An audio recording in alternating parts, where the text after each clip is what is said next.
अब बात मानसून की। पहाड़ों पर लगातार बरसात हो रही है। दिल्ली एनसीआर में भी भारी बारिश हुई। इसका नतीजा यह हुआ कि बारिश की कमी सिर्फ 14% रह गई। लेकिन एक तूफान की वजह से मानसून पर ब्रेक लगने की आशंका है। यह तूफान भारत में नहीं आ रहा, बल्कि भारत से 1000 किलोमीटर दूर, लेकिन इसका सीधा असर चीन, ताइवान और जापान पर पड़ने की आशंका है। लेकिन आशंका है कि इसका असर भारत के मानसून पर भी दिखाई दे। भारत में दक्षिण पश्चिम मानसून पूरे देश को कवर कर चुका है, लेकिन मौसम विभाग की ताजा सैटेलाइट तस्वीरें चिंताजनक संकेत दे रही हैं। फिलहाल मध्य प्रदेश, छत्तीसगढ़, झारखंड, बिहार, पश्चिम बंगाल और पूर्वोत्तर भारत में मानसून काफी सक्रिय है और इन क्षेत्रों में घने बादल छाए हुए हैं। गुजरात, राजस्थान, हरियाणा, पंजाब और पश्चिम भारत के कई हिस्सों में बादलों की गतिविधि कमजोर बनी हुई है। मौसम विशेषज्ञों का कहना है कि इन इलाकों में अगले कुछ दिनों तक बारिश के आसार कम हैं। पश्चिमी प्रशांत महासागर में बने सुपर टाइफून बावी की वजह से क्या भारत में मानसून पर ब्रेक लगा? सुपर टाइफून बावी की वजह से करीब 200 किलोमीटर प्रति घंटे की रफ्तार से तेज हवाएं चल रही हैं। ताइवान में एक कहर मचा रहा है। ये तूफान भले ही भारत से करीब 1000 किलोमीटर दूर हो, लेकिन सवाल है कि क्या सुपर टाइफून बावी की वजह से मानसून ने यू टर्न ले लिया?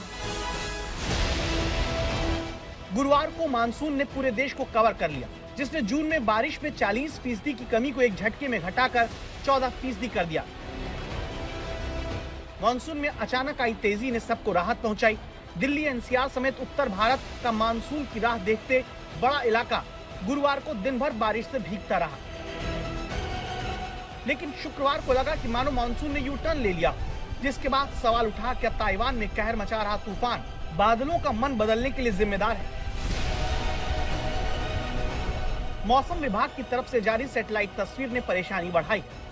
मौसम विभाग की तरफ से जारी सैटेलाइट तस्वीर में मध्य भारत में मानसून ज्यादा सक्रिय दिखा।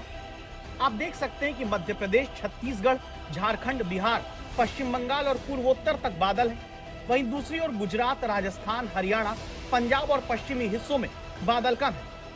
यहाँ आने वाले दिनों में बारिश की कम संभावना दिखती है, क्योंकि जो जुलाई का अभी तक का जो समय था, यानी 2 जुलाई से लेकर के 9 जुलाई तक का, इवन 10 जुलाई भी देखें तो वर्षा अच्छी प्राप्त हुई। इसलिए बाकी सब डिविजन्स जो है सामान्य या सामान्य से ज़्यादा दर्ज कर रहे हैं।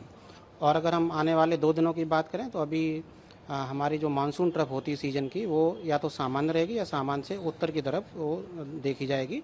उसकी वजह से जो हमारा इंडो-गैंजेटिक प्लेन्स हैं, जिसमें उत्तर प्रदेश का क्षेत्र है, बिहार का क्षेत्र है, उपमहाली, पश्चिम बंगाल, सिक्किम और पूर्वोत्तर के राज्य, यहाँ पर वर्षा का दौर सप्ताह में आपको देखने को मिलता रहेगा। Heavy to very heavy rainfall का स्पेल बना रहेगा।